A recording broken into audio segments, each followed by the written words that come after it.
Lakers nakatutok sa NCAA scoring king na si Eric Dixon sa 2025 NBA Draft. Pero bago yan mga idol, may usap-usapan ngayon sa NBA na posibleng magbago ng anyo ang rotation ng Los Angeles Lakers.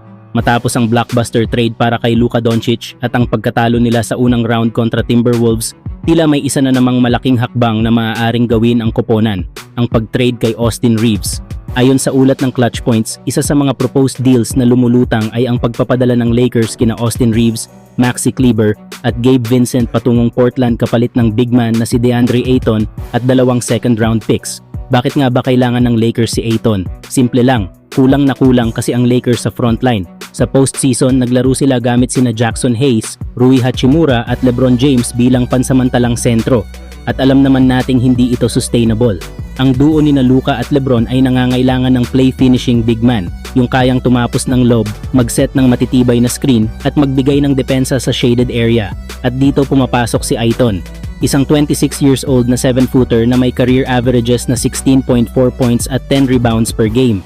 Hindi siya superstar pero consistent starter na may laki at karanasan. Pero handa ba ang Lakers na isakripisyo si Reeves? Si Austin Reeves ay may breakout year, nag-average ng 20.2 points per game at pinakita na kayang maging secondary star sa ibang sitwasyon. Subalit sa kasalukuyang setup ng Lakers, may overlap siya sa mga roles ni Doncic at LeBron, lalo na sa ball handling at scoring duties. Para naman sa Blazers, jackpot na ito. May surplus sila sa center position, Donovan Clingan, Robert Williams, Duoprith, at si Ayton ang pinaka-logical na i-trade. Kapalit nito, makakakuha sila ng young star na may all-star potential na swak sa timeline ng rebuilding nila. Kung matutuloy ito, parehong panalo ang dalawang koponan. Lakers makakakuha ng needed size at rim protection, habang ang Blazers makakakuha ng bagong muka para sa kanilang backcourt. Abangan natin kung magiging realidad ang trade na ito o isa lang ba itong may init na spekulasyon sa off-season. Samantala, Los Angeles, kahit number 55 pick lang ang hawak ng Lakers sa 2025 NBA Draft, hindi ibig sabihin ay wala na silang tsansang makasungkit ng talento. Ayon sa bagong mock draft ni Jonathan Wasserman ng Bleacher Report, target umano ng Lakers ang NCAA scoring leader na si Eric Dixon mula Villanova. Sino nga ba si Eric Dixon? Isang 6'8" forward na may matibay na katawan, matalinong galaw at may deadly shooting touch.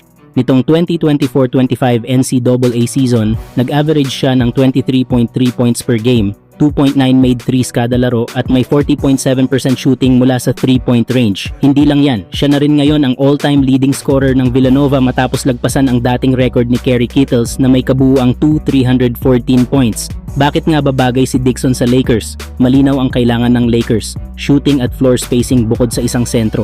Sa presensya ni LeBron James at Luka Doncic, dalawang elite playmakers, kailangan nga nila ng mga kakamping maaasahan sa spot-up threes at stretch options sa half-court sets. Dito papasok ang skillset ni Dixon. Kahit late second rounder, si Dixon ay posibleng maging instant contributor bilang stretch 4. May sapat na laki para lumaban sa loob at sapat na shooting para buksan ang opensa. Isang versatile scorer na kayang makipagsabayan sa bilis at spacing ng NBA, hindi na ito bagong teritoryo. Noong 2024 dito rin pinili ng Lakers si Bronny James. At ngayong 2025 posibleng si Dixon naman ang mapiling susunod na hidden gem ng koponan. Ang kanilang original na number 22 pick ay napunta na sa Atlanta Hawks via New Orleans Pelicans bilang huling bahagi ng Anthony Davis trade mula pa noong 2019. Kaya't ito na ang pagkakataon ng Lakers na simulan muli ang bagong yugto ng drafting at si Eric Dixon ang pwedeng maging panimulang piraso. Kung makuha nga ng Lakers si Dixon, may tsansa silang makadagdag ng murang talento na swak sa modernong laro at sistema ng team. Abangan natin kung tatawagin nga ang kanyang pangalan sa draft night. Huwag kalimutang mag-like, share at subscribe para sa mas marami pang NBA updates.